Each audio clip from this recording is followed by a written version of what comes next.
విజయవాడ ప్రజలందరూ పూర్తి స్థాయిలో హెల్మెట్లు ధరించి వాహనాలు నడపాలని ట్రాఫిక్ డీసీపీ కృష్ణమూర్తి తెలిపారు. సూర్యాపేట సౌత్ జోన్ ఏసీపీ కార్యాలయంలో ట్రాఫిక్ పోలీసులు సమావేశం నిర్వహించారు. గడిచిన 10 రోజుల్లో 12,000 కేసులు నమోదు చేశామని, 12,50,000 రూపాయల చలానాలు వసూలు చేశామని కృష్ణమూర్తి అన్నారు. కేసుల నమోదు కేవలం హెల్మెట్ ధరించడంపై అవగాహన కల్పించేందుకే అని ప్రజలు అర్థం చేసుకుని హెల్మెట్ ధరించాలని సూచించారు.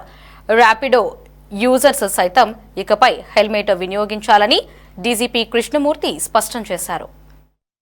నెగ్లిజెంట్ జరిగితే బండి ఎక్కి అది స్టార్ట్ కాకముందే మీరు జారి పడిపోతే నేల మీద తల తగిలితే డెత్ వస్తుంది.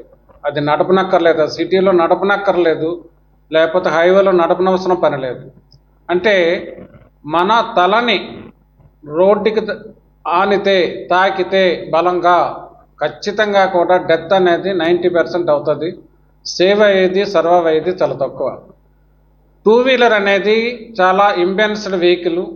మనం బ్యాలెన్స్ నేర్చుకుని వెళ్ళినా కూడా చాలా హర్డిల్స్ వచ్చి ఏదైనా ఒక ఎదురుగా ఒక జంతువు కానీ మనిషి కానీ వాహనం కానీ లేకపోతే మనం మతిస్థిమితం లేక కానీ లేకపోతే ట్రాఫిక్లో ప్రక్కవాడు మనం దాటడం కానీ ఇట్లాంటి చాలా చర్యల్లోన 2 వీలర్ అనేది ఇంబ్యాలెన్స్ అవుతుంది. నోటీసులు పెట్టాం 2 వీలర్స్ మీదే. ఫైన్ కూడా 12,11,000 రూపాయలు వసూలు చేసాం. ఈ 12,000 మందికి కూడా అందులోన ఈ ప్రభుత్వానికి అపరాధ రుసుం కింద కట్టే బదులు ఒక హెల్మెట్ కొనుక్కొని ప్రాణం నిలబెట్టుకోవచ్చు.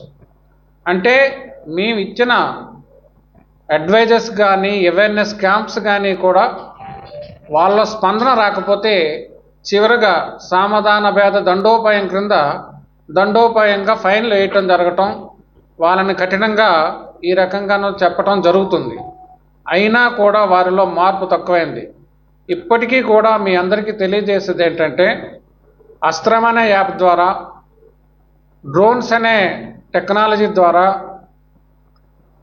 నెక్స్ట్ సీసీటీవీ కెమెరాల ద్వారా ఎవరెవరైతే హెల్మెట్ ధరించకుండా 2 వీలర్ని రైడ్ చేస్తారో వాళ్ళందరినీ కూడా నమోదు చేయబడుతుంది. ఈ నమోదు చేయబడిన ప్రతి ఒక్కరికి కూడా ఫైన్ జరుగుతుంటుంది. మమ్మల్ని ఎవరు కనిపెడతారులే, పోలీసులు ఎంతవరకు మనల్ని వెంటాడుతూ ఉంటారులే, ఎంతవరకు మనల్ని చెక్ చేస్తారులే అని అనుకోనక్కర్లేదు.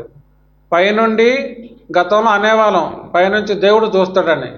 ఇప్పుడు దేవుడి స్థానంలోన మనకి అస్త్రం యాప్, డ్రోను, ఈ సీసీటీవీ కెమెరాలు అన్నీ కూడా చూస్తున్నాయి. కాబట్టి మీ ప్రాణ రక్షణ కోసం, రక్షణ అనేది మా బాధ్యత.